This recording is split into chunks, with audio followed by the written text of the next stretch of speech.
As we know, the DNC has been going on this week. It's been a lot going on, lot to cover.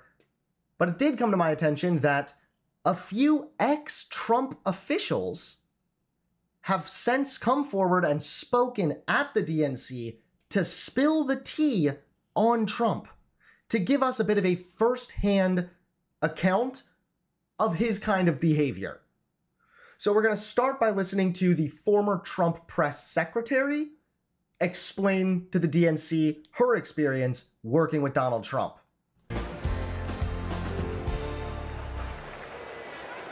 I wasn't just a Trump supporter. I was a true believer. I was one of his closest advisors. The Trump family became my family. I spent Easter, Thanksgiving, Christmas, and New Year's all at Mar-a-Lago. I saw him when the cameras were off. Behind closed doors, Trump mocks his supporters. He calls them basement dwellers. On a hospital visit one time, honestly, that's not that surprising, but also really sad, because have you ever driven through like rural, poor areas?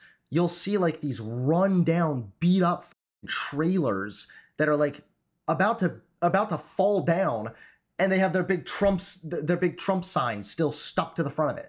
It's like Trump's mocking you, dude. Behind your back, Trump is mocking his supporters. On a hospital visit one time when people were dying in the ICU, he was mad that the cameras were not watching him.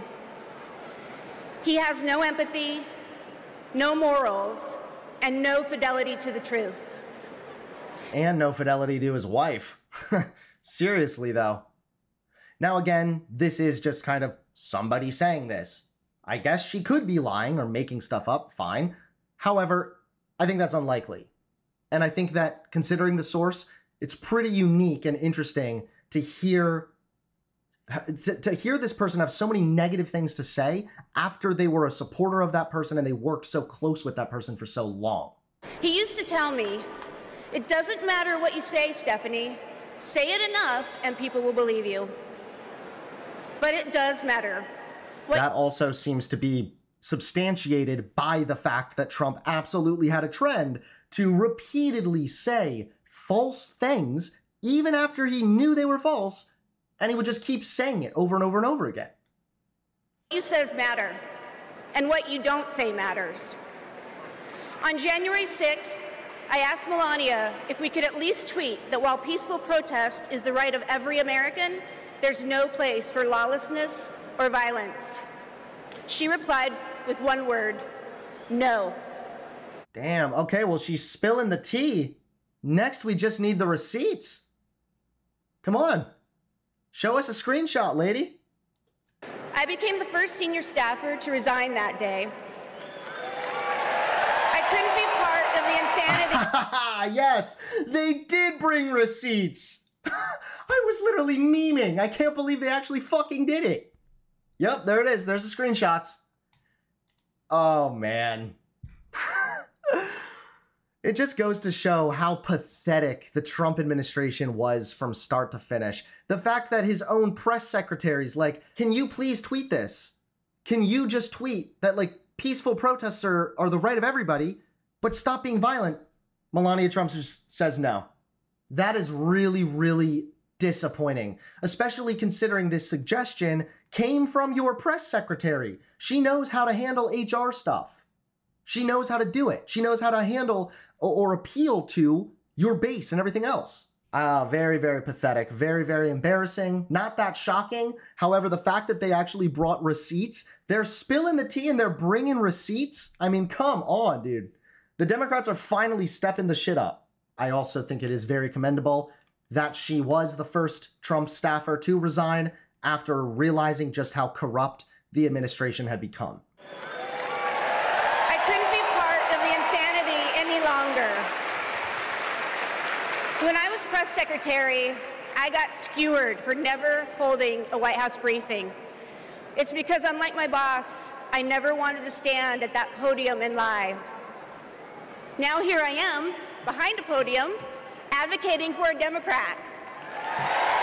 And that's because I love my country more than my party. Kamala Harris tells the truth, she respects the American people, and she has my vote. Thank you.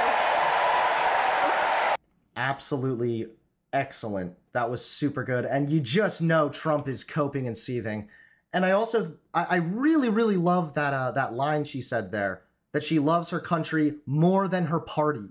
That is something that so many dumb fuck conservatives need to literally drill into their brain with like an ice pick. They need to stop treating their party like a cult, and they need to start dedicating themselves to the country if that's what they claim to care about.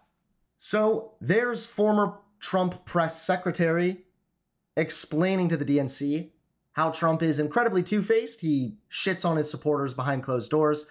He's attention hungry, and all he does is lie, pretty much. So another former Trump aide spoke as well. Homeland Security and counterterrorism advisor to Vice President Pence, Olivia Troy.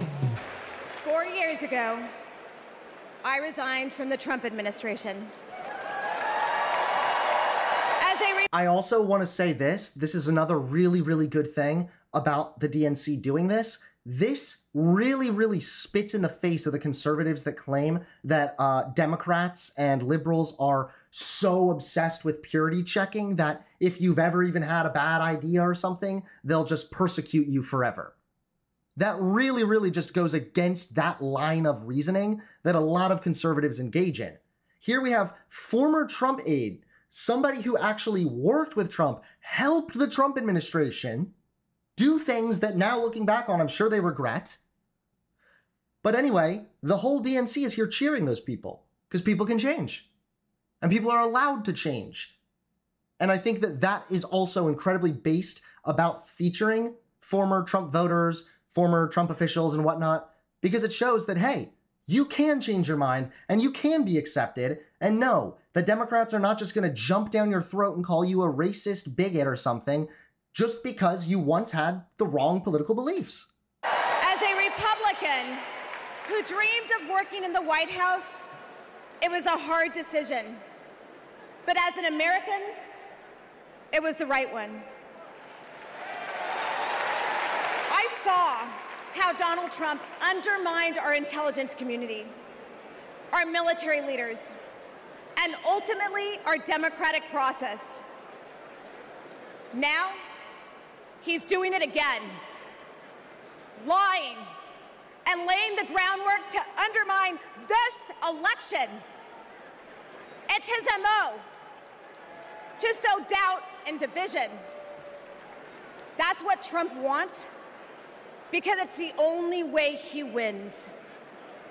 And that's what our foreign adversaries want because it's the only way they win.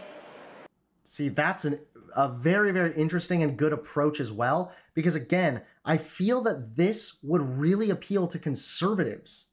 Conservatives talk about being against terrorists and protecting America and how America needs to be strong and we are the world superpower, things like this. And now she's talking about how Trump's rhetoric, his divisive bullshit, his lies, actually undermines the faith in these intelligence communities, which then literally gives the upper hand to the other countries that the supposed patriots want us to defend ourselves against. Because it's the only way they win. As a national security expert, y como Latina, y hija de una inmigrante mexicana que realizó el sueño americano,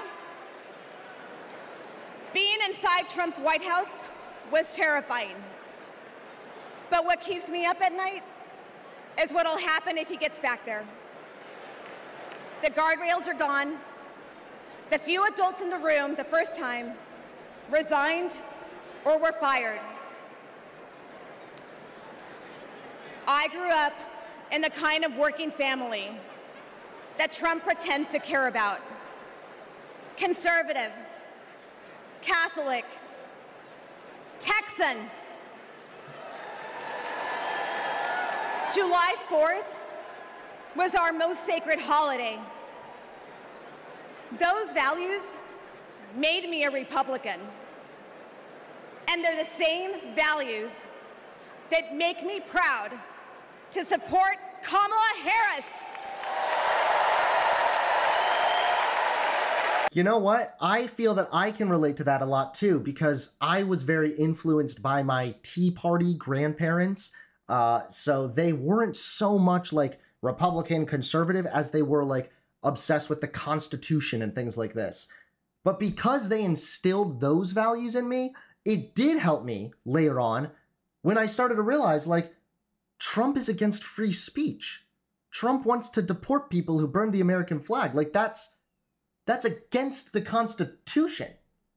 So, of course, I don't agree with the fucking Tea Party or conservatives. I mean, they were always watching Fox News, so they definitely were conservative. But at the end of the day, I was still able to take some of those core values that they taught me about respecting the Constitution and recognizing they were more of the belief that, like, America's amazing and everything else. You know, I felt like it was sort of like worshiping America. I would now kind of adapt that to say, I believe America can do even better. They instilled in me a love of the country as far as I can believe in this country to do better. And they also instilled in me an understanding of the Constitution. And when I start seeing Republicans trample all over the Constitution, it's mind-boggling to me because they're just ignoring the values that I thought that they held dear. Not because we agree on every issue, but because we agree on the most important issue, protecting our freedom. It's true. So to my fellow Republicans, you aren't voting for a Democrat. You're voting for democracy. Banger. You aren't betraying our party. You're standing up for our country. Thank you. Bars. No, but seriously, that was actually a pretty good speech. It really is so shocking to see people that were proud Trump supporters, people that worked with Trump in his administration, getting up here and just being like, yeah, that dude's a piece of shit. They hold certain values higher than they would hold their loyalty to a specific party. And I think that that's really admirable.